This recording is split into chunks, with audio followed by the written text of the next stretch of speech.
perkenalkan, nama saya Kairina Amalia Zulfa dengan NIM 25104077, mahasiswa Universitas Sunan Gresik, Prodi S1 Psikologi. Aku mau tanya nih, siapa sih yang udah pernah lihat film yang berjudul Keluarga Super Irit?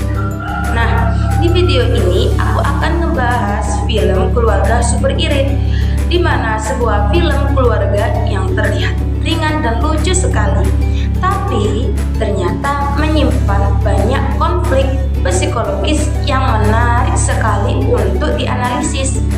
Film ini itu menceritakan sebuah keluarga yang menjalani hidup super duper hemat, bahkan bisa dibilang irit banget.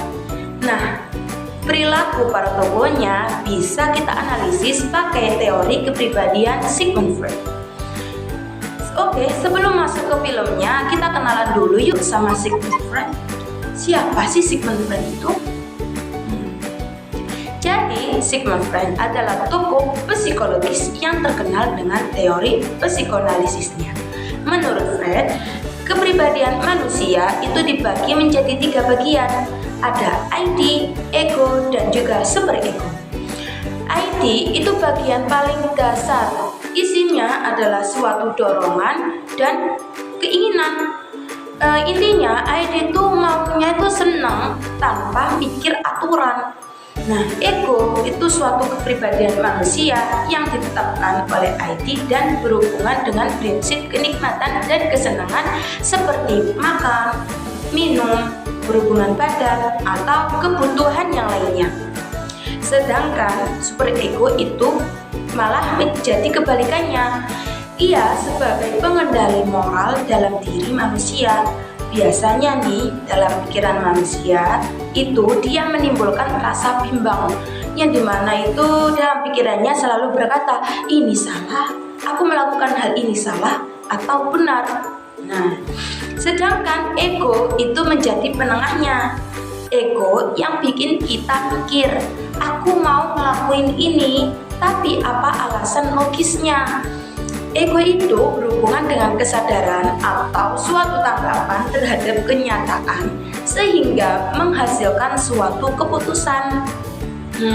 Jadi kesimpulannya itu kayak ID itu maunya apa, superego harusnya bagaimana, sedangkan ego itu menjadi penyeimbang antara keduanya. Kalau salah satunya terlalu dominan, itu bisa muncul konflik dalam diri seseorang tersebut. Nah, sekarang kita masuk kepada studi kasusnya. Kita membuat contoh. Nah, si Billy. Dalam film Keluarga Super Irit ini, si Billy itu contoh karakter yang ID-nya itu kuat banget.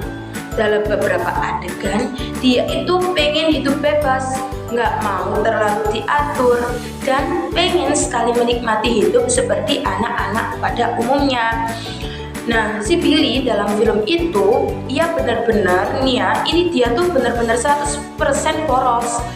Terus di situ si Billy dia pernah nih bilang ke Sally ini kakaknya ya, aku ingin jajan, aku ingin hidup normal seperti teman-teman. Sampai dia itu pernah ngeluh, capek banget Kak Sally, aku ini hidup irit, aku capek, aku ingin kayak teman-teman.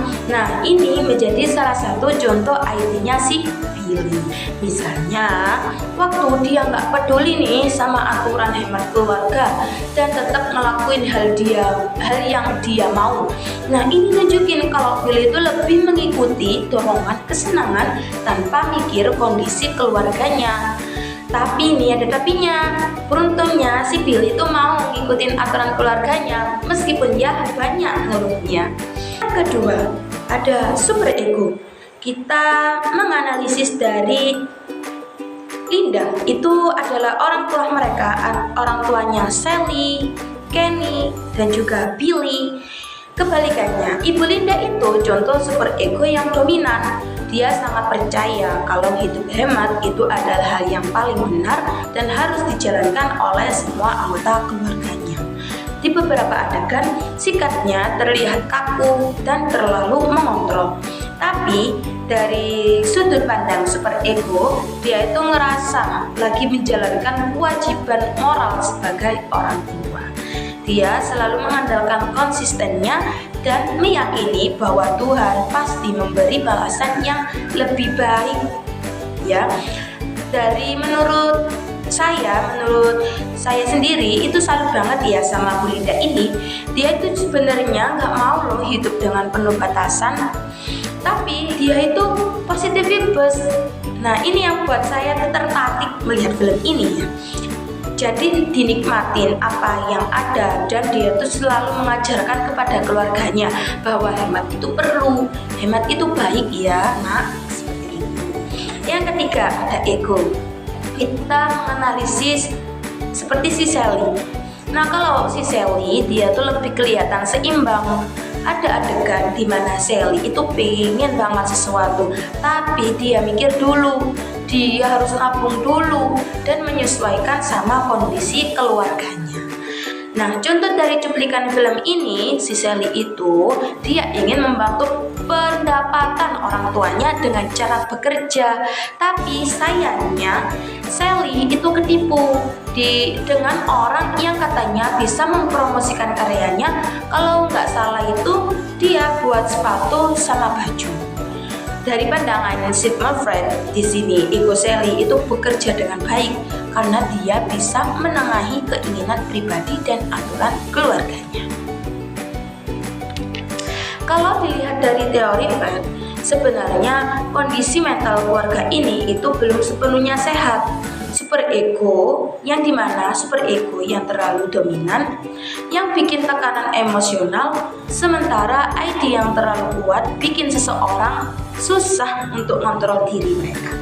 Ego di beberapa karakter mereka itu belum cukup kuat buat menyeimbangkan keduanya, makanya konflik dalam keluarga itu sering muncul banget.